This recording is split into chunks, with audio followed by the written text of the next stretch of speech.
할렐루야. 우리 앞뒤 잡으린 자세겠습니다. 잘 되고 있습니다. 예배하면 더 좋은 일이 일어납니다. 네, 아무나 올 수 없는 예배 드리는 자리에 하나님 부르셔서 오게 된 줄로 믿습니다. 이곳에서 하나님의 살아계신 말씀이 들려져서 우리의 삶에 그 생명력이 적용되어지므로 소망이 없고 생기가 없는 우리 삶이 예수 그리스도의 생명력으로 충만해서 우리가 우리 힘으로 도저히 돌파 못했던 한계를 우리가 뛰어넘는 그 은혜가 있길 바랍니다.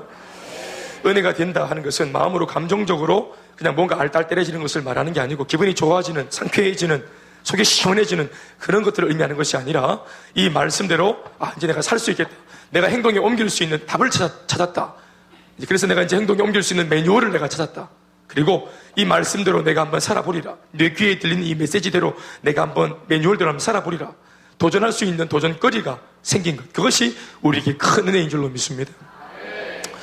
여러분, 우리가 성경을 읽거나 신앙생활을 할 때 일어나는 수많은 오해들이 있을 수 있습니다. 신앙생활은 여러분, 우리가 제대로 정통으로 제대로 하기가 사실은 굉장히 어렵습니다. 어떻게 보면 굉장히 우리가 굉장히 위험해 보이는 이런 액션을 취하고 있는지도 모릅니다. 세상에서 가장 위대한 진리가 예수님이 나를 구원하셨다는 진리가 맞거든요. 할렐루야. 네, 복음이고 예수님을 만나는 것이 인생 최고의 비밀이고 인생 최고의 복입니다. 그런데 예수님을 믿는 것이 가장 고상하고 가치 있는 것임에도 불구하고 예수를 잘 믿을 수 있는, 어떻게 믿으면 잘 믿을 수 있는가 하는 그런 매뉴얼이 조목조목 잘 나와 있지 않습니다. 그냥 우리 힘으로는 해석이 불가능한 성경책, 베일에 쌓여있는 성경책 하나가 이거 주어져 있고, 그리고 옆에 교회가 하나 지어져서 우리는 교회에 소속이 되어져가지고 교회 다니면서 내가 읽고 있는 신앙책을 들고 다니면서 이렇게 우리가 그냥 가면 내 눈 안에 들어와 계시는 예수님을 그냥 묵상하면서 그 주님을 따라가는 거예요. 그러니까 이게 기분이 좋을 때도 있지만 이것만큼 막막한 게 없어요. 예? 그래서 얘기해보면은 서로가 만난 예수님이 같을 때도 있지만 서로가 만난 예수가 다를 때도 많아요. 어떤 분은 선교에 불이 붙어서 난 선교를 가야 될 것 같다, 주님 말씀하신다, 나는 그런 말을 천지 안 하시던데, 이런 분도 계시는 거예요. 나는 그냥 네 집을 잘 지켜라, 이런 하나님, 네 가정이나 잘 돌봐라, 이런 하나님을 만나고 있다는 거예요. 나는 만민을 사랑하라는 그런 음성을 듣고 모든 사람을 사랑하기 원하는 이런 부담감을 가지고 있고, 주님이 말씀하셨는데 너는 너희지 네 마누라나 잘 챙겨라, 이런 말씀을 하기도 합니다. 네 심이나 잘 신경 써라, 이런 말을 하기도 하는 거예요. 이게 이제 뭔가 정확한 예수 그리스도의 어떤 모습이 있고 정확한 신앙관이 있을 텐데, 요렇게 믿어라, 하나부터 100까지 혹은 1000까지 1번부터 2번, 3번, 4번 목록으로 차트로 해놨으면은 우리가 그대로 믿으면 참 좋을 텐데 그런 게 없어요. 성경 보세요, 여러분. 이게 매뉴얼 같아요? 이거 신약 성경은 하나의 논문이고요, 사도 바울의 논문이에요. 논문 좋아합니까? 그리고 구약 성경은 완전 대하 드라마예요. 나름대로는 블록버스터라고 말하지만 현대를 살아가는 우리들한테는 막 깨고 부수고 터지고 막 난리가 나고 뭡니까 그거? 인터스텔라 맞습니까? 우리 이런 거 야릇한 거 좋아한다고요. 이렇게 남의 나라 역사책을 읽는 거, 이게 뭐가 의미가 있냐 이 말이에요. 한쪽으로는 논문이고 한쪽으로는 남의 나라 역사 이야기인데 우리나라 한국사도 잘 모르는데 지금 이런 얘기를 들으면서 그 속에서 하나님을 발견해가지고 이것을 가지고 지금 나의 삶에 적용해서 21세기를 살고 있는 내가, 신약 성경은 1세기에 지어졌으니까 1세기 가치관으로 살아라고 말하는 이런 말도 안 되는 1세기 가치관으로 어떻게 살아요? 우리 3대가 같이 만나서 얘기할 때 세대 차이가 느껴진다는 말 하잖아요. 세대 차이가. 예? 우리 여기 할아버지들 손주랑 대화하면 대화 잘 됩니까? 요즘 아이들이 쓰는 그 이상한 말들 우리 어른들 다 쓰실 수 있나 모르겠어요. 네? 행노잼 이런 거 무슨 말인지 아십니까? 예. 정말로 재미없다 이런 뜻인데, 우리 옛날 아이고 야야 재미가 좀 없다 이렇게 했지, 행노잼이다 이렇게 안 하잖아요. 이게 지금 우리 대화를 해도 나보다 한 수십 년 먼저 산 사람하고 대화를 해도 대화가 안 돼버리거든요. 그런데 이게 10세기 전도 아니고 자그마치 20세기 전에 2000년 전에 1세기의 가치관으로 지금 우리가 살아야 된다고 말하니까 이게 어떻게, 또 게다가 우리가 다 배울 만큼 배웠지, 지성인들이지, 똑똑하기로는 말로 할 수 없는 똑똑함을 가지고 있으니까 든 게 얼마나 많은데, 하는 게 얼마나 많은데. 그런데 우리 보고 이렇게 딱 정해져 있는 경전 가지고 기록되어져 있는 경전. 여러분, 이 경전이 기록됐다는 말은 이거 성경이 제2권, 3권이 있다는 말이 없다는 말이에요. 성경은 2권, 3권이 없어요. 이걸로 쇼부를 봐야 돼요. 그러니까 이 성경이 이해가 안 돼서 난 보기 싫다 그러면은 그건 천국 가는 거 고려해 봐야 돼요. 그러니까 이것이 내가 싫다 그래가지고 하나님 2권 주세요, 3권 주세요. 물론 사람들이 이해 못할까 싶어가지고 우리 인간들이, 예수 믿는 사람들이 좀 이해를 돕기 위해서 쉬운 성경, 현대인의 성경 또는 동화책으로 나오는 성경 이런 걸 만들긴 했지만 내용은 똑같아요. 그러니까 이것이 이해가 안 되면 어차피 이 말씀 앞에서 돌파를 해야 돼요. 그래야 예수를 오해하지 않고 믿을 수 있어요. 여러분, 사람들이 신앙생활을 하다가 영적으로 교만하다는 사람 만나보거든요. 그런데 대화를 좀 더 진지하게 해보면 영적으로 교만해가지고 자기가 마치 하나님을 다 아는 것처럼 막 떠버리고 말하는 사람이 있는데 나는 관록이 있다는 거지. 나는 예수를 3대째 믿고 있고 나는 모태신앙이고 성경을 나는 많이 읽었고 설교도 많이 들었다는 거예요. 교회 다 안다는 거예요. 그래서 우리가 말하기를 영적으로 교만해져 있는 이 사람하고 조금만 더 진지하게 대화해보면 사실은 너무 미안한 말이지만 영적으로 무식해요. 내가 알고 있는 것, 내가 경험한 것이 전부라고 말하면서 더 이상 배울 것이 없노라고 말하고 내가 알고 있는 이것이 전부라고 말하는 입장에 서 있는 사람들은 사실은 영적으로 교만한 것이 아니라 영적으로 무지한 거예요. 그래서 영적 교만과 영적 무지는 동의어라고 저는 보는 겁니다. 왜 더 이상 하나님을 알 필요가 없습니까? 여러분, 알아도 신묘막측한 것이 하나님의 세계입니다. 아멘이십니까? 예수님 우리 얼마나 많이 믿어요? 오래 믿어, 수십 년 믿은 분도 계시는데 지금 하나님 다 압니까? 잘 모르잖아요. 그 중에서도 우리가 기가 막히게 하는 것들이 뭡니까? 성경에 나오는 기적들, 예수를 만나가지고 인생이 뒤집어졌다는 사람들의 그 기적들. 예컨대 모세가 지팡이를 꽉 막힌 바다 앞에 지팡이 하나를 딱 내밀고 있었대. 뒤에서는 적이 쳐들어오고 도망갈 곳은 없고 앞에는 바다가 막고 있고, 그래서 진퇴양난에 빠져서 오갈 데가 없는 이 모세가 믿는 하나님, 우리가 믿는 하나님 같은 하나님인가 아시죠? 아멘, 아멘. 모세가 믿었을 때 하나님이 더 젊을 때 하나님이십니까? 그때 하나님, 지금도 하나님이시. 그분은 나이 먹지 않습니다. 동일한 분이시. 그러니까 모세하고 나만 다른 거예요. 시간과 공간만 다르고 주인공만 달라요. 지금은 김대현이가 마이크 들고 서 있고 그 옛날에는 모세가 지팡이를 들고 서 있었다고요. 근데 게다가 같은 하나님을 믿고 있고, 그래서 진퇴양난의 문제, 모세가 진퇴양난을 만난 홍해 앞바다에서 길이 없어가지고 힘들어했던 거나, 제가 지금 목회를 하며 있어가지고 목회라는 바다가 어떻게 목회를 해야 될지 몰라가 깜깜하고 막막한 저의 입장이나, 또 여러분들이 내일 월화수목금토 사업을 하거나 직장생활을 하거나 또 알을 키워야 되거나 미래에 대해서, 인생에 대해서 지금 꽉 막혀서 인생이라는 홍해 바다 앞에서 어떻게 하면 좋을지 몰라가지고 전전긍긍하고 있는 여러분들의 모습이나 모세나 똑같다 이 말이에요. 바다 종류만 다르지. 홍해, 우리는 또 이제 이렇게 또 다른 해제. 그러니까 이 문제를 돌파해야 되는데 성경은 너무 사람들의 입장을 감안을 안 해요. 사실은 너무 일방적이에요. 그 모세가 이 진퇴양난에 죽을 위기에서 지팡이를 믿음으로 내밀었더니 홍해가 갈라졌다는 거예요. 그리고 사람들이 그 길을 걸어가가지고 홍해 바다가 다시 닫혀가지고 구원받았다는 거예요. 그리고 그 뒤에 이 말이 잘 안 믿길 줄 안다. 그러나 정말 내가 믿었으면 좋겠다. 이런 어떤 그런 각주가 있거나 우리를 배려한 어떤 이런 좀 어떤 부탁의 말들이 있거나 이런 어떤 부연 설명이 전혀 없어. 너무 당당해. 성경은 일어난 말도 안 되는 믿기 어려운 일을 딱 적어놓고는 믿든지 말든지 그냥 딱 내놓은 거예요. 우리가 그것을 믿음으로 믿어가지고 돌파해내야 됩니다. 홍해바다 믿었다 칩시다. 그런데 또 뭐예요? 여리고성에 들어가기 위해서 또 뭘 건너요? 요단강을 또 건넙니다. 또 예수님이 처녀의 몸에서 태어났대요. 문둥병자, 중풍병자가 예수님의 말 한마디로 깨끗하게 나왔대요. 죽은 자가 살아났대요. 이런 이야기를 어떻게 믿어나요? 그리고 이러한 이야기를 가지고 우리 삶에 적용하는 것은 정말 어렵습니다.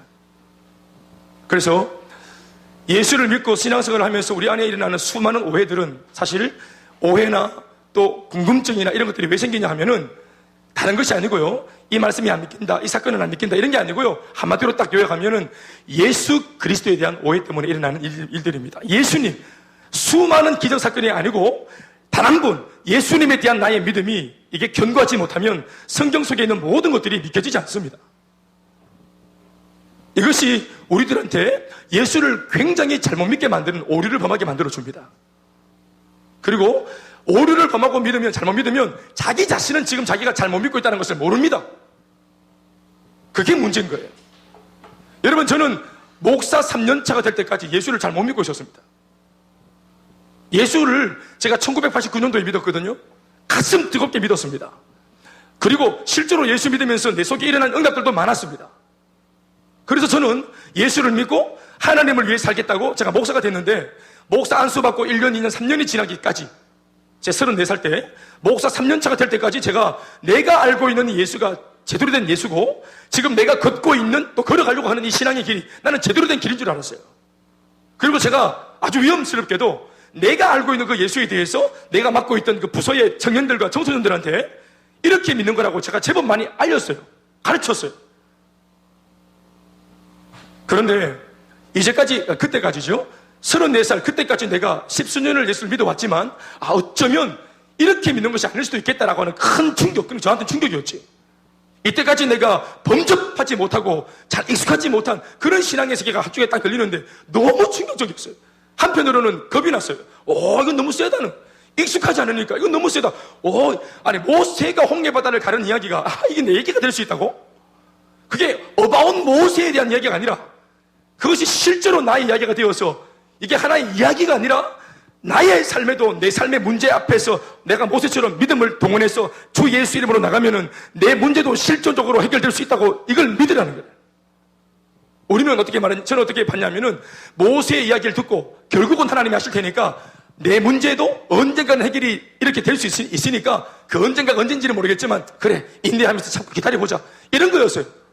그런데 제가 우리 교회가 하는 이 두날개 사역을 통해서 우리 윤주자매가 방금 간증했듯이 제가 34살 때 목사 3년차 때 들었던 메시지는 뭐냐면, 김 목사야, 네가 지금 믿고 있는 그 예수는 부활하신 예수님이다. 예수님 살아계신다. 모세의 하나님, 너의 하나님 같은 하나님이시다. 그러니 너도 같은 믿음으로, 같은 원리로 네 문제 앞에 이 예수님을 정말 믿는 마음으로, 순전한 마음으로 의심 없이 지팡이를 내밀어 될 줄로 믿고 나가면 그 믿음을 통해서 열리고 말고는 하나님이 하시는데 즉시 하신다. 지금 하신다. 하나님 응답하신다. 이거에 대한 굉장한 저한테 도전이 왔어요.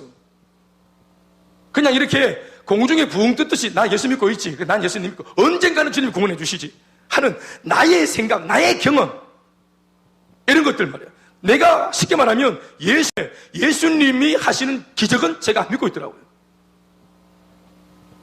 그리고 조금 더 냉정하게 말해보니까 예수의 기적을 안 믿는다는 것은 그 기적을 행할 수 있는 예수를 안 믿는 거예요. 나는 예수를 믿고 있다고 생각했거든요. 그런데 그것이 아니었다는 걸 제가 알게 되었어요. 그게 나한테는 너무 큰 충격이었어요. 여러분들도 지금 우리가 양육과 훈련을 통해서 사실은 충격을 받고 있잖아요. 내가 믿고 있는 예수가, 내가 믿고 있는 이 신앙생활, 이렇게 뭔가 수동적이고 뭔가 공중에 뜬구름 잡고 있는 이 신앙, 관념적이고 지식적이고 모든 것을 내 사고와 이성으로 판단하는, 어떤 분들은 제가 설교하면 뒤에 앉아가 이렇게 하는 분도 계십니다. 저한테 지지를 보내주시는 거죠. 근데 그게 뭘까요? 그 말이 맞다는 거죠. 아니요, 그분이 고개를 안 끄덕여도 이 말은 진리입니다. 네가 인정 안 해도 하나님 말씀을 인정하고 계시는 말씀이에요. 여러분들이 동의하지 않고 이걸 힘을 실어주지 않고 아멘 안 해도, 아멘 안 해보이소 한번. 하나님 살아계십니다. 아멘 안 해보이소. 하나님 살아계십니다. 이래도 하나님 살아계십니다. 하나님 상처받지 않습니다. 중요한 것은 뻔히 살아계신 그 하나님을 빨리 믿고 인정할 때 우리 인생을 버는 겁니다. 이 문제를 하나님을 못 믿음으로 말미암아 신앙을 갖고 있는데 이 신앙으로 이 문제를 돌파하지 못하는, 마치 망치와 못을 가지고 있는데 이게 한 번도 벽벽에 빌박에 못질을 해본 적이 없는 길이에요. 그리고 하는 말이 언젠가 하나님께서 하나님의 때에 이 망치를 들어 못을 박으실 것이라. 이게 믿음입니까? 이거는 무식한 겁니다. 이마트까지 가서 정말 열정적으로 남편과 함께 마트에서 장은 잘 봐서 식재료 잘 샀어요. 대파, 양파 잘 샀어요. 잘한 거예요. 된장찌개 끓이려고 정말 잘한 겁니다. 근데 그거를 딱 보기 딱 펴놓고 딱 앉아있으면 남편과 둘이가 소파에 딱 앉아서 오늘 너무너무 고생다 그죠? 힘들다 그죠? 우리 오늘 같은 말 같은 마음으로 장보고 정말 잘했다 그죠? 우리 죽이 딱 맞는다 그죠? 그런데 하나님이 때에 언젠가 저 파를 썰고 양파를 썰어 담아내기를 까가지고 언젠가 된장찌개를 끓여주실 것이라. 이렇게 믿는 거랑 똑같은 것이라 이 말입니다. 진화론자들이 말하는 게 뭔지 아십니까? 우연의 일치로 생명체가 나타나는 겁니다. 그리고 우연의 일치로 이 생명들이 계속 진화해가지고 오늘 사람이 났다는 겁니다. 여러분, 제가 어떤 한 그 창조과학의 이론을 하나 봤는데 다른 거 한 개도 기억 안 나고 딱 하나 기억나는 거 하나 있어요. 사파로 했는 그 강의인데, 예? 고물상이 하나 나오고, 고물상 뭐 하는 데인지 아시죠? 쓰다만 고철들, 아무짝에도 쓸모없는 고철들, 이 고철들이 산더미처럼 쌓여있고, 그리고 옆에 보잉 747 전보 비행기가 있는 거예요, 여객기가. 근데 이게 무슨 상관이냐면은, 진화론자들이 주장하는 이 우연이란 말은 그냥 우리가 이음절로 우연이란 말이에요. 우연. 따라합시다. 우연. 이 우연이 사람 잡는 겁니다. 그들이 말하는 이 우연이 뭐냐면 이게 확률이 고물상 고철이 있는데 태풍이 와갖고 차비 얼마 전에 왔던 차비 있죠? 차비 아이가? 차바가 그래 차바가 와가지고 바람을 막 일으켜서 이 모든 고물상 고철들이 하늘로 붕 날아 올라가고 우연의 일치로 볼트가 너트에 들어가 돌리가 낑기고 하판이 붙고 엔진이 붙고 연료가 붙고 이래저래 우연히 발통이 붙고 우연의 일치로 발통에 바람이 들어가고 우연의 일치로 이 모든 것이 막 고철들이 하늘에 올라가가 막 뒤집어져가지고 보잉 747가 딱 나오는 겁니다. 이걸 놓고 말하기 좋지. 우연이다. 우연일 수 있지. 뭐 어쩌다가 그럴 수도 있지. 고철에서 이 정도로 생명체가 나오는 우연을 이렇게 말한다. 이 말이 됩니까? 이것도 어차피 가설이라. 차라리 이걸 믿을 바에야 나는 인격적이신 이렇게 우리들한테 힘을 주시는 미주알 고주알 우리에게 용기와 힘을 주시고 격려해 주시는 하나님이 있다는 것을 믿겠다. 차라리 그게 더 안 쉬워요? 원숭이가 할배란 말입니까? 추석에 달수공원에 가서 어른들 뵀습니까? 인사드리러 가 있어요. 인사드리러. 그분들 거기서 힘들어하고 계시니까. 망토 원숭이 여름에도 그 망토를 계속 뒤집어 쓰고 있었습니다. 개코 원숭이 힘들어합니다. 여름에 망토 벗겨드리세요. 오해입니다. 예수 그리스도에 대한 신앙은 우리가 만들어 놓은 개인적인 생각으로, 우리가 만들어 놓은 개인적인 가치관으로 하나님을 담아내는 것이 아니에요. 내가 담을 수 있는 한계만 담아놓고 나머지는 다 털어내는, 이런 예수 저런 예수 다 털어내는, 내가 용납할 수 있는 예수만 담아내는, 이게 신앙이 아니에요. 신앙은 어떤 면에서는 여러분 적극적이거나 뭔가 자발적이거나 아니면 자기 주도적인 신앙생활은 잘못된 신앙입니다. 하나님 중심의 신앙입니다. 하나님께서 이것이 나다 믿어라 하시는, 하나님이 믿을 거리를 내놓으셨을 때 우리가 그것을 믿어내는 겁니다. 아멘 아멘. 하나님이 말씀하시는 하나님을 믿어야 되는 거예요. 예수님이 말씀하시는 예수님을 믿어야 하는 것입니다. 더불어 예수님이 정말로 할 수 있기 때문에 오늘 성경책에다가 수많은 기록들을 적어 놓으셨는데, 이게 우연히 논이 장독 깬다고 심심해서 적어 놓은 말씀이 아니니까 이 말씀 왜 적어 놨겠습니까? 우리는 성경을 구약 신약이라고 부르죠. 구약이 뭡니까? 옛날 약속. 신약이 뭡니까? 새로운 약속. 구약과 신약의 중심이 뭡니까? Old Testament. 또 The New Testament. 이 모든 약속의 중심이 뭡니까? 바로 예수 그리스도이십니다. 약속입니다. 구약은 오실 예수님, 신약은 오신 예수님, 그리고 우리는 지금 살아계신 오늘 역사하시는 예수님 믿고 있는 것입니다. 성경에 기록되어져 있는 말씀 그대로, 주님이 행하신 말씀 그대로, 주님께서 가라사대 하신 말씀 그대로 될 줄로 믿어야 하는 것이 신앙인 것입니다. 그러니 여러분, 우리가 볼 때는 안 된다, 못한다, 할 수 없다, 불가능하다, 사람도 환경도 안 될 것처럼 보이지만 하나님의 말씀이 가미되어지면 반드시 놀라운 변화가 일어난다는 사실에 대해서 우리가 여지를 가져야 합니다. 믿습니까? 말씀을 들을 때마다 여러분 모든 것이 아멘이 됩니까? 이상합니다. 여러분, 성경이 이상해야 됩니다. 이상하죠? 성경이 이상해야 돼요. 예. 평생 몸을 가꾼 김연아나 손현재가 리듬 체조고 피겨스케이팅 선수 아닙니까? 걔네들이 나를 따라해보라고 막 율동을 막 할 때 내가 따라할 때 이상하지 않습니까? 그게? 얘네들이 몸을 그렇게 쓰는 거 내가 입장에서는 이상해야 되지 않습니까? 그들은 프로고 우리는 아마추어니까. 성경도 마찬가지입니다. 진짜로 답을 갖고 계신 예수님이 모든 문제의 해답이 되시는 주님께서 악한 귀신을 몰아내고 어둠의 주권자들을 몰아내고 병을 쫓아내고 개인과 가정과 가문의 삶을 뒤집어 놓고 변화시키신 예수님한테는 지극히 상식적이고 자연스러운 일이지만 이걸 전혀 생각이 없는 우리가 봤을 때는 이 모든 말씀이 이상해야 되는 거예요. 그런데 이상하고 이해는 안 되는데 여기서 멈추지 말고 믿기로 결정하는 거라 이 말이에요. 하나님의 말씀은 이해하는 것이 아니라 믿는 겁니다. 믿음으로 받아들이면 이해가 되어집니다. 아멘, 아멘. 보고 믿는 것이 아니라 믿으면 보이는 거예요. 듣고 믿는 것이 아니라 믿으면 들리는 것이에요. 제법 우리가 여기 교회 오신 분들 보시면은 설교 들으면서 초창기 때 제법 꾸벅꾸벅 조신 분들도 계셨죠? 왜요? 설교는 긴데 말이 귀에 안 들어오니까. 저 김목사가 뭔가 짜다리 많이 쏟아 놓는데 귀에 안 들어오는 거예요. 그냥 느끼는 것은 와, 말 빠르다. 말 진짜 잘하네. 시끄러워 죽겠다. 이런 거 느끼는 거예요. 그렇게 잡으려는 거예요. 졸린다, 시끄럽다, 시끄러운데 잠 온다, 이렇게. 교회가 불편한 거예요. 나는 자고 싶은데 시끄럽게 하니까 불편한 거예요, 교회가. 우리 모두가 그쪽 출신입니다, 사실은. 그런데 이것이 이제 1주, 2주, 3주, 한 달, 두 달 딱 지나면서 그 말씀이 나는 그대로 난데 말씀이 마치 드릴처럼 내 귀를 뚫고 쭉 들어와서 뇌에 자극을 주고 마음에 자극을 주고 깨달음을 주고 때로는 감정을 건드려서 눈물이 나게 만들고 심지어 내 삶을 바꾸고 변화시키는 역사가 일어나는 것이란 말입니다. 믿으니까 보이고 들리는 것입니다. 아멘, 아멘. 저는 여러분 지금 우리 교회에서 6년째 지금 이걸 하고 있습니다. 예, 앞으로도 할 것입니다만은 여러분 계속해서 보이소. 삼세판 아닙니까? 뚫립니다. 내가 한계 짓고 있는 예수가 아닙니다.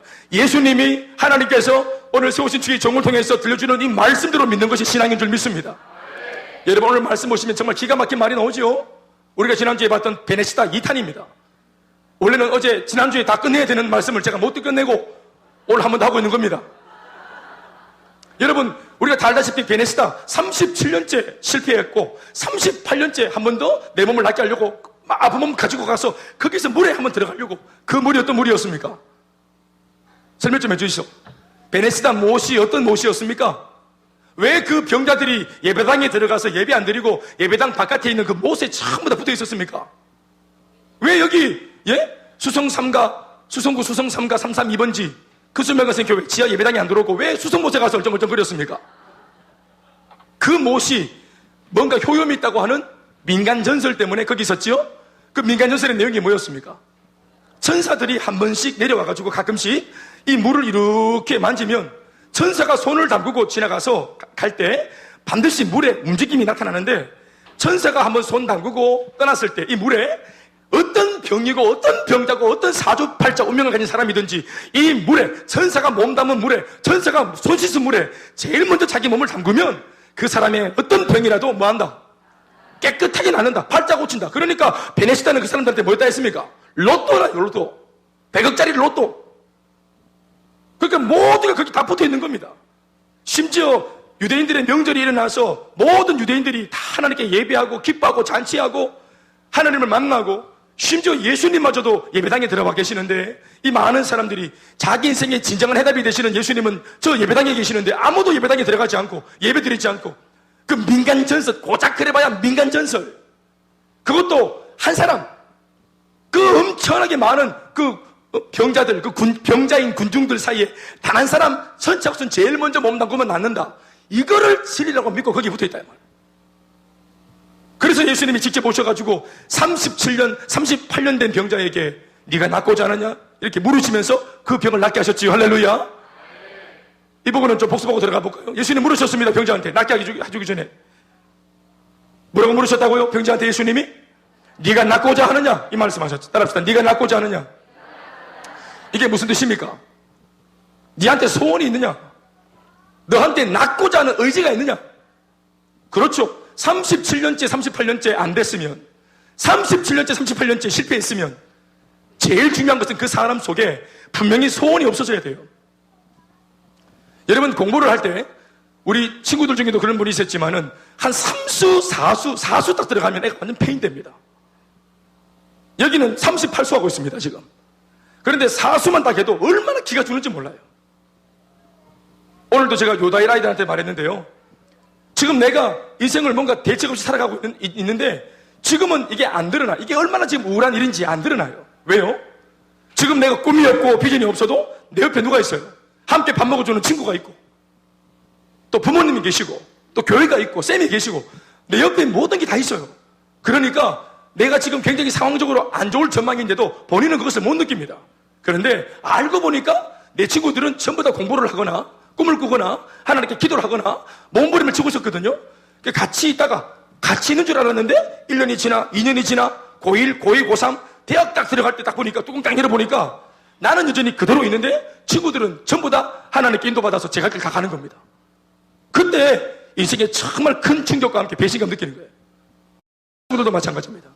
여자분들도 분명히 김선미, 신경아가 친구인데 여자친구 단짝입니다. 여자 둘이가 단짝일 때 굉장히 위험한 일이 생기죠. 남자친구가 접근을 못합니다. 왠 줄 아세요? 서로가 감시해주는 사이기 때문에 그렇습니다. 서로 나 제 마음에 드는 사람 사귀어볼까 싶다 얘기하잖아요. 김선미가 얘기하면은 신경아가 뭐라 말하냐면은 재수 없다 밥맛이야. 그리고 자기가 뒤에서 막 문자 보냅니다. 이거 여자분들 사이에 일어나고 있는 일 아닙니까? 뒤통수 치기. 연애는 타이밍 아니겠어요? 시간차? 엿 사이가 문자 땡기는 거 아니겠어요? 그래 나중에 영원한 친구인 줄 알았어. 돈 만난 줄 알았어. 김선미, 신경아 영원한 돈 만난 줄 알았는데 나중에 어느 날 비밀이 있다면서 신경아가 하는 말이 나 사실 재혁 씨 사귀어.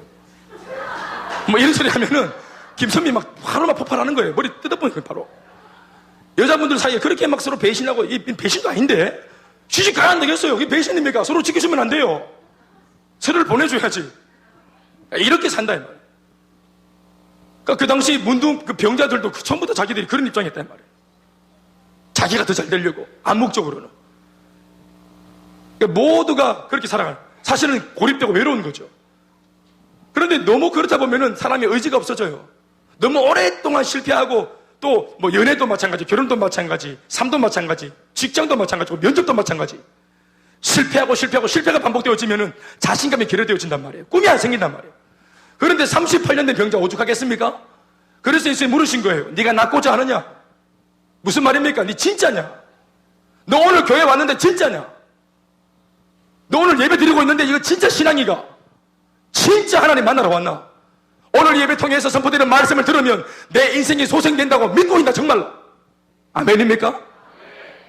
그래서 우리가 예배 드릴 때 초입에 뭐라고 기도합니까? 세상, 염려, 걱정, 근심. 조금 전까지 교회당에 들어오기 전까지 내 머릿속에 가득하고 복잡했던 이 굽어진 마음, 두고 보자 하는 마음, 이 못된 마음, 복수심, 미움, 시기, 질투, 원망, 이 모든 내 마음을 빼앗고 있고 내 마음을 장악하고 있는 좋지 못한 것들을 다 밀어내고 순전한 마음으로 하나님의 말씀을 들어서 이 마음의 그릇에 그 마음을 담으려고 기도하는 거 아니겠어요? 이걸 오늘 그 옛날 예수님식으로 물으면 네가 정말로 낫고자 하느냐? 오늘 이곳에 오신 여러분들에게 주님이 하시는 말씀이에요. 묻는 물음입니다. 여러분들 다 낫고자 하십니까? 낫고자 하십니까? 소원이 있는 예배가 되어야 합니다. 주님 만날 때 소원이 있어야 합니다. 적어도 의지가 있고 소원이 있어야 돼요. 능력? 예수님께서 야 너 네 몸 회복될 수 있는 능력이 있느냐? 능력 없어? 좀 능력 없어? 김영 능력 없어? 이거 안 물으셨어요. 낫고자 하느냐? 소원이 있느냐? 네. 낫고자 하는 마음은 있으면 돼요. 능력은 없어도 괜찮아요. 왜요? 능력은 주님께 있기 때문에 그래요. 능력은 주님의 몫이에요. 우리가 이것을 소원하고 바라고 꿈꾸면 당신의 능력으로 우리의 소원을 들어주시는 거예요. 그런 면에서 소원과 바람과 꿈이라고 하는 것은 다른 말로 말하면 믿음이에요. 할렐루야. 너한테 믿음이 있느냐? 소원이 있느냐? 그래서 일어나서 네 자리를 들고 가라고 하시면 따라합시다. 일어나 네 자리를 들고 가라. 일어나 네 자리를 들고 가라. 9절 말씀에 이 사람이 곧 나와서 자리를 들고 걸어가니라. 자, 그 사람이 38년 만에 곧 나와서 자리를 들고 갈 정도로 건강해졌어요. 할렐루야. 내 몸 하나 건사하는 것이 아니라 자기가 이때까지 깔고 있었던 거죽대기를 다 감아가지고 이 무거운 장비를 다 바리바리 짐을 다 챙겨가 캠프 장비 다 챙겨가지고 이거 막 어깨에 쥐고 이래가지고 조금 전까지 38년째 아팠던 사람인지 모르겠어. 이때까지 들어누워있던 사람이 병자가 수족을 못 쓰던 사람이 일어나가지고 자기 짐을 다 챙겨가지고 이렇게 간단 말이에요. 이거 어떤 일이 일어난 겁니까? 지금 대단한 일이 일어난 거 아닙니까? 근데 이게 오늘 한 편의 영화처럼 같은 절이 절도 안 바뀝니다. 한꺼번에 한숨에 9절 말씀 속에 다 담고 있기를 그 사람이 곧 나와서 자리를 들고 걸어가니라. 그런데 이 날이 무슨 날이라? 이게 절이 안 바뀐다는 말 한숨에 읽었단 말이에요. 읽어보세요. 시작. 이 날은 안식일이니 이게 이제 영어 제목인 거예요. 이날은 안식이라. 빰빰빰. 이 복선인 거예요. 한 사건이 끝난 것 같은데 하필이면 이날이 안식일인 바람에 어떤 사건 하나가 아직까지 더 남아있다는 것을 이걸 지금 우리에게 말해주고 있는 겁니다. 하필이면 이날이 안식이다. 그런데 이것은 인간적인 표현이고 정확한 답은 바로 그날이 안식이다 이렇게 말해야 되는 겁니다. 병자가 회복되어진 날, 38년 만에 소원이 성취된 날, 그 사람의 사주팔자 운명이 뒤집어져서 인생을 역전한 날, 여러분 이 날이 안식일입니다. 다시 말을 바꾸면 안식일 날 이러한 일들이 사람의 회복이, 영혼의 구원이, 인생의 역전이 일어나야 할 줄로 믿습니다. 이제껏 여러분들이 알고 있던 오해가 뭡니까? 제가 말씀해 볼까요? 안식일 뭡니까? 안식일은 뭐 하는 날이에요? 쉬는 날. 땡! 안식일은 뭐 하는 날? 말 그대로 풀면 안식하는 날. 땡! 이게 오해라는 거예요. 이날은 안식일이라. 그래서 이 안식일과 및 모세 오경과 율법과 규례에 대해서 정통한 법에 대해서 막 법, 이 법, 예수를 어떻게 믿어야 되고 하나님 어떻게 믿어야 되는지 신앙에 대한 법, 신앙의 법, 예수도 법대로 믿어야 되는 게 아니냐면서 이 예수 믿는 신앙을 믿는 이 법에 대해서 예수님보다 더 잘 알고 있는 유대인들이 등장하는 겁니다. 그들이 뭐라 말하는 거 보세요. 나 기가 막혀가 정말 내가. 유대인들이 병 나은 사람에게 이르되, 자, 요 뒤에 있는 말씀 보지도 말고 10절 말씀에 유대인들이 병 나은 사람에게 이르되, 제 성경에는요 유대인이 병 나은 사람에게 이르되 하고 이 다음 구절이 뒤에 있어요. 그래서 궁금하지 않겠어요? 뭐라고 있는지? 하필이면 이 성경도 좀 좋은 거 쓰세요.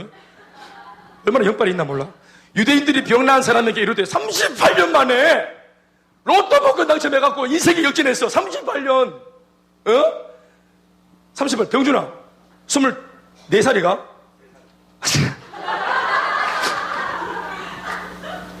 그래, 할렐루야. 그래, 23살로 보이는 병준아, 병준이 너 38년 더하기 하면 몇 년이야? 61살. 지금 네가 어떤 병을 얻었는데 자꾸 막 이제 막 근육이 커져가지고 막 나중에 알통에 얼굴 감싸고 이렇게 막 숨을 쪼이고 그렇게 이런 근육병에 걸려가지고 죽어가는데 38년째는 병에 걸려있다. 그러다가 38년 61살 때 네가 주님 만나가지고 변화되었어요. 자, 이것을 이때까지 지켜봤던 교회 사람들이 자, 뭐라고 말해야 됩니까? 아이고 잘됐다 병준아. 아이고 네가 38년이나 이렇게 힘들어하면 내가 네 23살 때부터 봤다 아이가. 네 젊음 다 보내고 그래 네 여자친구도 잃어버리고 그래 막 어떻게 하면 좋노? 여자친구가 난 아가 이번에 장가 갔다 하더라 뭐 이렇게 하면서 이제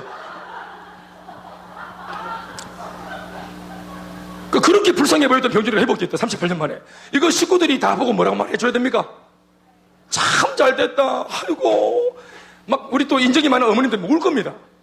우시면서 또 그때가 살아 계셔야 됩니다.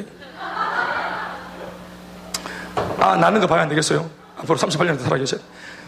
그런데 유대인들은 뭐라고 말했냐면은 유대인들이 여러분 하나님을 알고 있는 사람들인데 유대인들이 병 나은 사람에게 이르되 넘겨볼게요. 축하한다. 잘됐다. 이제 팔자가 새로워졌네. 이제 장가 가야지. 이제 꿈을 꿔야지. 학교 가야지. 하고 싶은 게 뭐고 먹고 싶은 게 뭐고 내가 너희 부모는 아니지만 내가 뭐 좀 챙겨줄 건 없나? 참 잘됐대.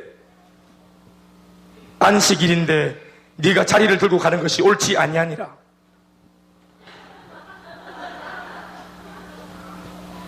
오늘 안식일인데 왜 병 낫고 난리야? 병 왜 나왔어요? 안식일날 가만히 있어야지 병이 낫고 난리야. 그리고 병 나와서 왜 자리를 들고 왔다 갔다 들고 이걸 노동을 해? 안식을 쉬어야지. 이거 옳지 않아. 옳지 아니하니라. 그러면 병자가 누워있어야 돼. 계속 아파하고 있어야 돼. 예? 아, 예수님께서 병자 났었는데 오늘 무슨 요일이고 물어보고 났으나? 급한 수술 환자 있는데 오늘만 날 잡아가 이사가. 물론 뭐 세상 사람들은 날 잡아가 이사 갑디다마는 그건 무슨 나를 잡아가면 이사를 가는 이사 가면 되지. 뭐가 그렇게 자신감이 없습니까? 예? 살아가는데 인생이 겁날 게 얼마나 많고 우리 자매들 남편도 무섭고 시댁 어른도 무섭고 직장 상사도 겁나는데 귀신도 겁내야 되나? 무서운 게 너무 많아. 빤스 속에 넣어놓은 부적 없어질까 싶어 30분 읽고 있다 아닙니까 이 사람이. 그 역전이 되어가지고 회복되었다. 이 날이 안식일이든 안식일 다음 날이든 뭐 중요해요? 중요한 것은 사람이 회복되다는 거예요. 여러분 뭐예요? 유대인들은 신앙생활을 이때까지 하는 것처럼 해왔지만 관점과 시각이 완전히 예수님과 달라요. 어떤 상황을 보는 관점이, 어떤 사건을 바라보는 관점이 예수님의 관점이 아니에요. 하나님께서 보시는 관점으로, 신앙생활 아까도 제가 말했지만 내 관점 아니에요. 하나님이 보는 곳을 보는 곳이 신앙이거든요. 만약 하나님이 보시는 신앙과 그 가치관과 관점과 예수 믿고 있는 나의 관점이 다르다면 누가 포기하고 양보해야 돼요? 내가 포기하고 양보하고 눈을 뽑아야 돼요. 주님의 눈을 가져야 되는 거예요. 그게 가치관의 변화라고 하는 거예요. 그게 자기 부인인 거예요. 아멘입니까? 나는 내 고집대로 살아갈 테니까 주님 나 예수 믿어줄 테니까 내 가는 길에 힘 좀 실어주소. 이게 신앙 아닙니다. 여전히 나는 예수 믿기 전부터 가지고 있었던 그 야망 그대로 가지고 있고 욕심 그대로 가지고 있고 나는 내 쪼대로 살겠다. 그러니 살다가 예수 믿어줬으니까 예수님은 내가 가지고 있는 야망에 순풍을 불어주소. 이게 신앙이라 생각하십니까? 아닙니다. 하나님을 만나고 예수를 만나면서 그분이 내 인생의 주인이라는 사실을 깨달으면서 이제껏 내가 가지고 있던 모든 인생의 계획들을 철회하고 돌이키고 하나님의 길을 쫓아가는 겁니다. 그분의 눈을 가져야 하는 것입니다. 이때까지는 정말로 우리 집에서 나한테 가해자인 줄 알았던 사람, 원수. 그런데 예수님의 시선이 그 사람을 약해서 안 그러나 쉽게 분노하는 사람, 쉽게 짜증내는 사람, 그럴 정도로 약하다 아이가. 그 사람을 평가하고 내몰지 말고 그걸 예수님의 시선으로 약해서 그런 정도도 안 될 정도로, 그게 안 될 정도로 약하니까 저걸 도와야 한다고. 약한 자를 바라보는 개념이 야만 없으면은 우리 반평균이 올라가겠다. 못하는 아들은 좀 줘내라. 줘내는 게 아니고 그 사람들을 도와서 성적을 같이 올려야 되는 거예요.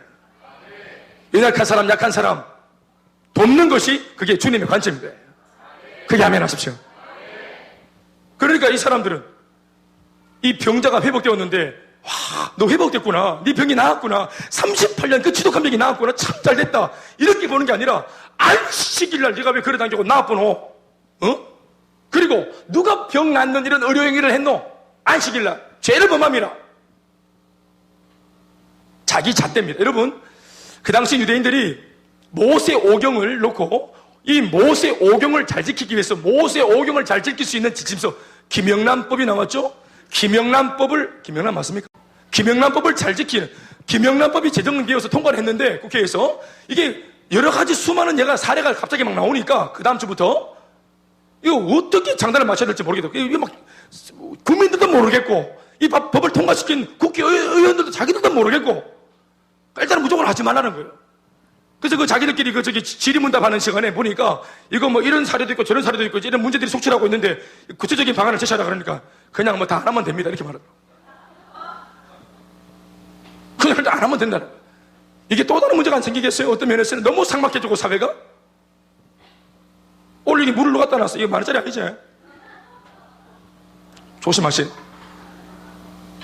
그러니 보십시오. 그래서 했던 말이 뭐냐면 그 당시에 3주 전입니다.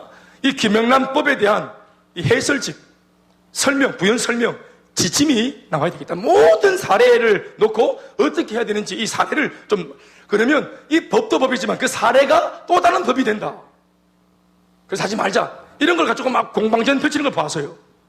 그런데 이 유대인들은 하나님이 모세를 통해 주신 모세 오경 외에 자기들이 하나님을 더 잘 믿고자 하는 마음에서 이 법을 더 잘 지키고자 하는 마음에서 매뉴얼을 만듭니다. 그래서 소위 장로의 유전이라는 것을 만듭니다. 이거 사람이 만든 거예요. 하나님께서 하신 말씀이 아니에요. 그래서 나 외에 다른 신을 섬기지 마라. 그럼 안 섬기면 되는 거예요, 그냥. 그런데 나 외에 하나님 외에 다른 신을 안 섬기기 위해서 다른 신에게 눈치를 한번 주는 것은 우연히 길 가다가 우리가 절표시 이렇게 십자가 꼬부라져 있는 거 있잖아요. 절표시를 봤다. 눈을 뽑아야 되는 거예요. 난 실수로 봤는데.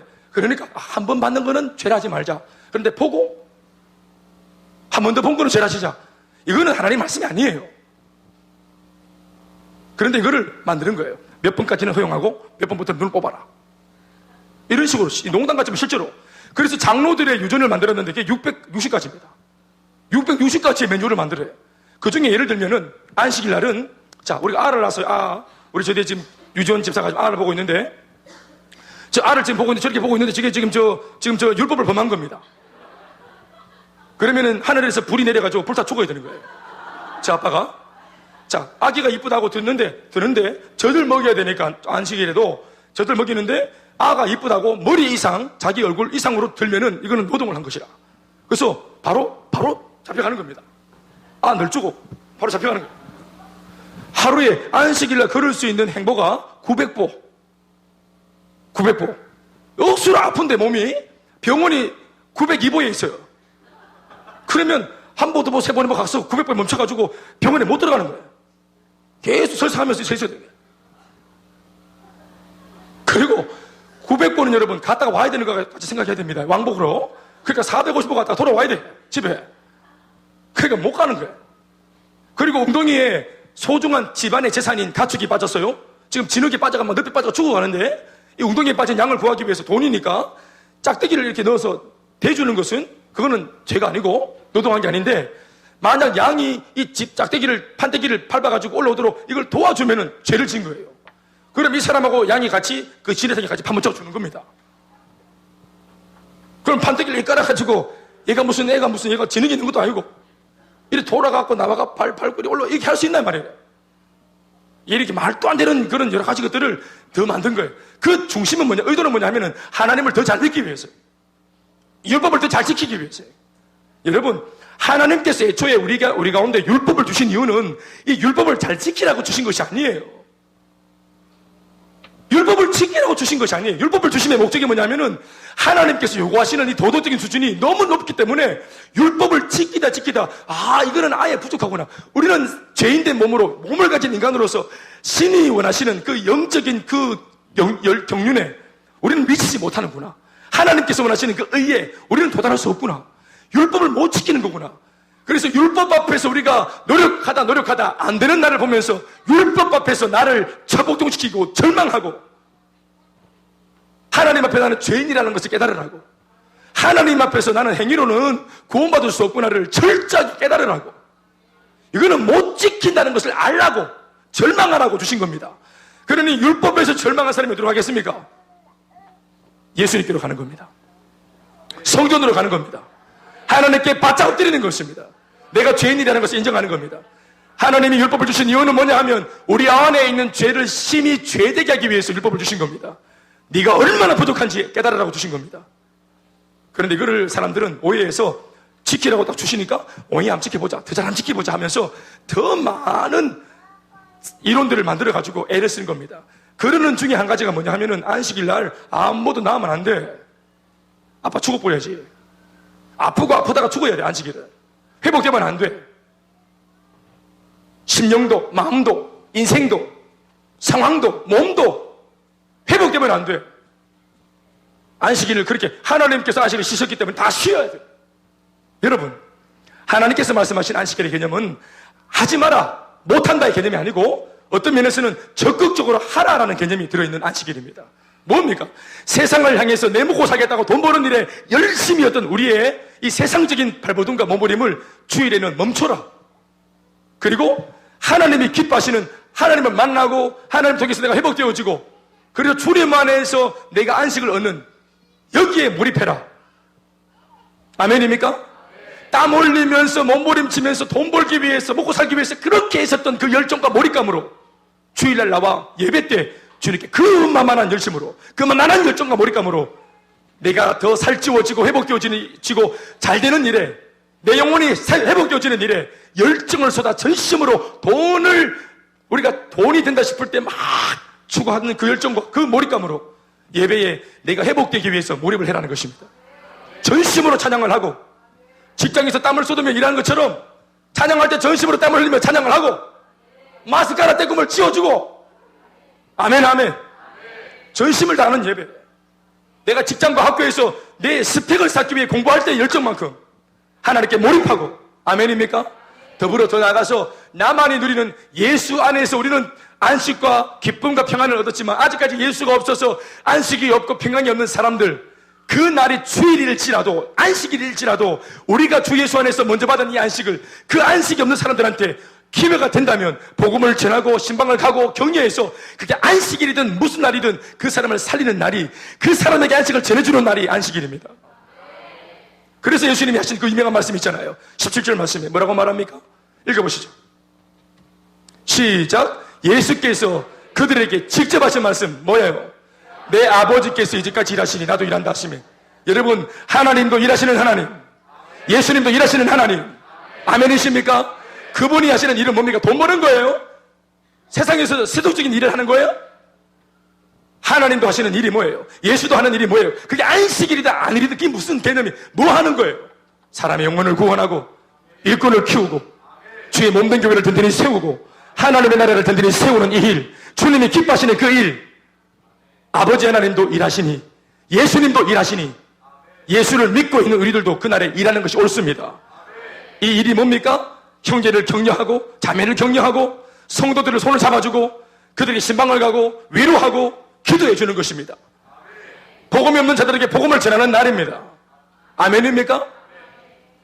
진짜 안식의 개념은 하지 말라의 포커스가 아니라 전심을 다해 주님이 기뻐하시는 일을 하는 것에 포커스가 있는 것입니다. 예레미야 33장 2절 말씀에 하나님 당신 자신이 자신을 놓고 뭐라고 말씀하십니까? 시작. 일을 행하시는 여호와 보세요. 일을 하신다 안 합니까?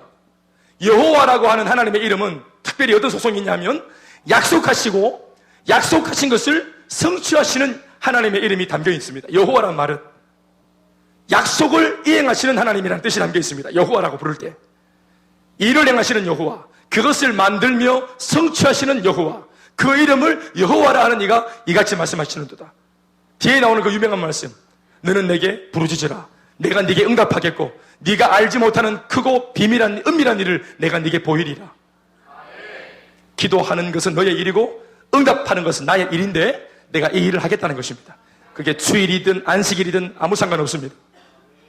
주님이 우리를 만나고자 하는 그날에 가서 엎드려 기도하면 됩니다. 그럼 주님이 우리 가운데 역사하시고 일하십니다. 기억하세요. 아버지도 일하고 계시고 예수님도 일하고 계시고, 오늘 예수님이 하신 일이 뭡니까? 38년 된 병자를 일으키고 소생시키는 겁니다. 여러분 왜 자리를 들고 가라고 말합니까? 예수님께서 자리를 들고 가라고 말씀하신 말씀의 포커스는 뭐냐 하면은 그만큼 이 병자가 확실하게 나았다는 걸 보여주는 겁니다. 그냥 나았다가 아니고 기분이 그냥 알딸딸합니다. 자, 눈이 안 보이는 봉사가 왔는데 나사렛 예수님의 눈을 떨지어다 이러고 막 1시간을 애절하게 기도하니까 이 봉사가 그 기도를 받으니까 마음에 감사가 있어요 없어요? 누군가가 자기를 위해서 눈 뜨라고 그렇게 기도해 주니까 좋아요 안 좋아요? 그러니까 아이고 목사님 되십니다. 이제 눈을 뜬 거나 똑같습니다. 목사님 마음만 받았습니다. 주님 너무 감사합니다. 할렐루야. 난 정말 눈을 뜬 것 같아요. 감사합니다 목사님. 이게 아니라 이게 알고 눈을 기도하고 나서 자 기도하고 세경아 눈을 뜰지어다. 예수님 기도가 하는데 자 여기는 책을 읽어라. 자, 책을 읽어라 한 겁니다.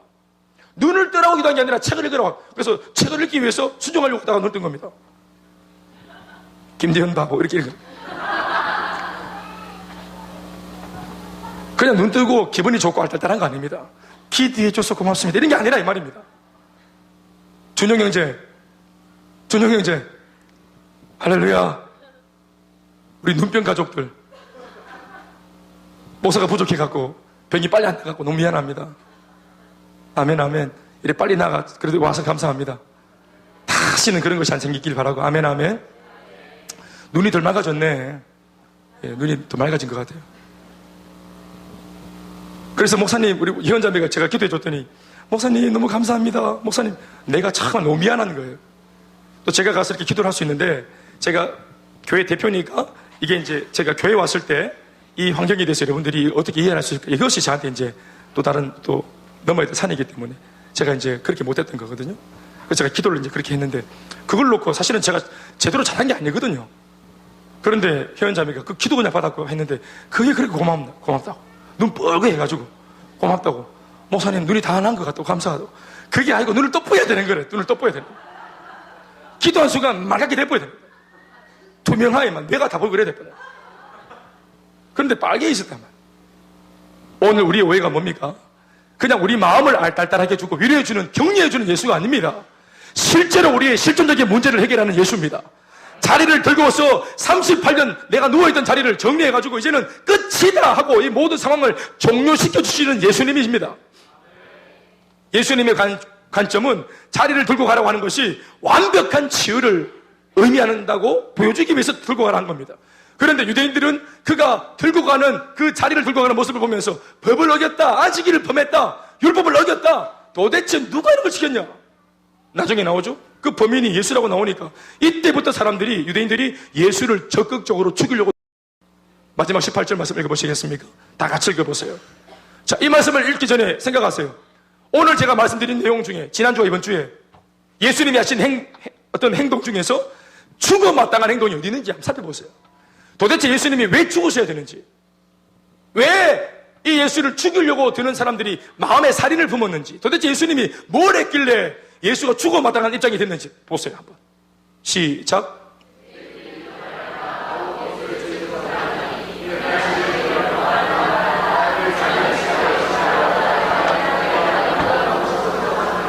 뭐가 문제입니까? 38년 된 본인도 답이 없었고 자기 예배만 줄창 드리면서 나는 거룩하다, 나는 안식일을 지키고 있다, 안식일날 안식이 없어 죽어나 자빠져 있는 그 안식이 전혀 없는 베데스다의 수많은 병자들을 아랑곳하지 않고 자기들만의 예배와 자기들만의 안식을 드리면서 나는 하나님의 사람이지롱 이러고 살았던 그 편협한 이런 편견, 선입견에 똘똘 뭉쳐서 나는 안심해, 나는 안전해, 나만 안전하면 돼. 이게 예수를 믿는 거예요? 지금 예수님마저도, 하나님의 아들이신 그분마저도 안식일날 과감하게 그 축제 예배를 뒤로하고 나와서 병자들과 같이 몸을 썩고 계세요. 예배를 받으시는 분도 지금 거기 계시는 거예요. 그 말은 뭐예요? 이 예배당 비었어요. 병자만 못 들어오게 하는 것이 아니라 예수도 못 들어오게 하는 예배, 예수님이 없는 교회, 자기들끼리만 잔치하는 교회, 안식일의 개념이 뭔지, 예배드림의 목적이 뭔지, 이 예배를 드리고 난 뒤 세임을 얻어서 우리가 세상 나가서 뭘 하고 살아야 되는지를 인식하지 못하는 예배, 그냥 단지 내 마음의 위로 좀 받으려고 온 것, 그건 예배가 아닙니다. 오늘 왜 우리 교회와, 우리네 교회와 오늘 기독교와 우리가 믿고 있는 예수 믿는 사람들의 삶이 약해졌습니까? 물을 타기 때문입니다. 이건 이래서 안 되고 저건 저래서 안 되고, 지식적으로 어떻게 기도한다고 병이 나을 수 있는가? 38년 아픈 사람이 나을 수 있는가? 난 이런 것을 못 믿겠다고 말하는 유대인들처럼 지식적으로 하라고 하는 것은 관심이 없고, 내가 만들어 놓은 이 틀 속에 예수도 들어오셔서 내가 드리는 예배와 경배를 받아야 된다고 말하는, 하나님 잠자코 그냥 내가 예배 드리면 받으시지 뭘 그렇게 말이 많냐고, 내가 그냥 영광 이리 돌리면은 영광 받으시지 무슨 그렇게 말이 많냐고. 예? 내가 이렇게 좀 믿어 드릴 때, 좋은 말로 믿어 드릴 때 그냥 가만히 계시면 될 텐데 뭘 그렇게 나를 복잡하게 만드냐. 현대인들 사는 것도 다 바빠 죽겠는데 무슨 뭐 훈련을 받고 양육을 받고 아울리치를 갖고 무슨 그렇게 별스럽게.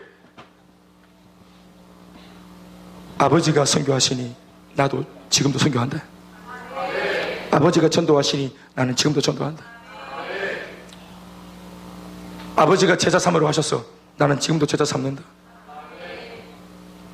그거 아닙니까? 그분이 하신 것 우리가 닮아가야 되는 것 아닙니까? 정말 여러분들이 믿고 있는 그 예수가 정말로 그거밖에 없는 예수, 예수가 그게 답니까? 지금 여러분들이 믿고 있는 그 예수가 답니까? 이거 말고는 비질입니까? 아니면 더 배워야 할 영역이 남아 있습니까? 그럼 배우세요. 그럼 들으세요. 만족하지 마세요. 교만한 것은 무지한 겁니다.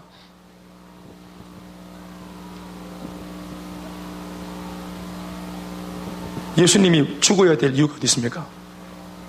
말씀 뵙겠습니다.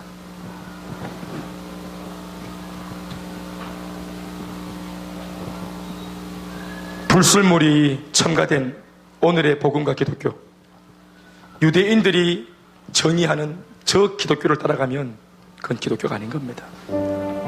그 예수님의 행보는 파격이며 그 당시로 볼 때는 혁명이죠. 이때까지 아무것도 안 했던 것을 예수님이 해 보이셨으니까. 아무도 시도하지 않던 것을 예수님이 시도하셨고, 그렇게 해서는 옳지 않다고 말하면서 도전조차 안 하면서 또 도전을 안 하고 있는 영역에 대해서 자기에게 예수를 잘 믿기 위해서는 그렇게 안 해야 된다고 말하는 이 합리주의, 이 변명, 나만 행복하면 된다고 말하는 이 유대주의자들이 가지고 있는 편견의 안식일, 편견의 기독교, 편견의 교회.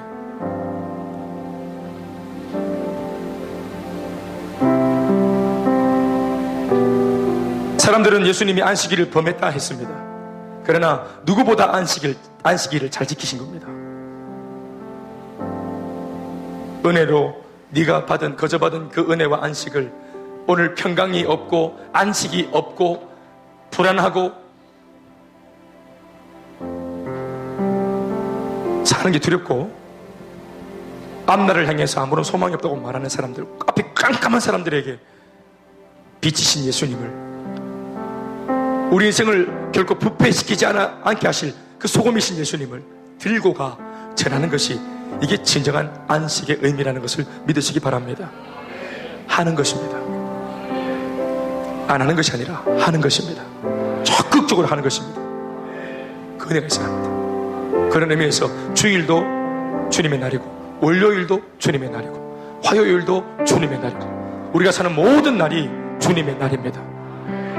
안식을 전하는 놀라운 안식의 참 의미를 되새기는 저와 여러분들 다 되시기를 주의 이름으로 축원합니다. 우리 모두가 함께 소리내어 기도하실 때, 주님, 오늘 내 옆에 있는 좌우에 있는 형제와 자매들의 속에 주여 이 예배를 통해서 주님의 평강과 주님의 안식이 찾아와 우리 가운데 모든 문제가 사라지고 회복되어지는 실존의 역사가 나타나게 주여 도와주시옵소서. 오늘 이 예배가 정말로 역사를 일으키는 예배가 되게 하여 주시옵소서.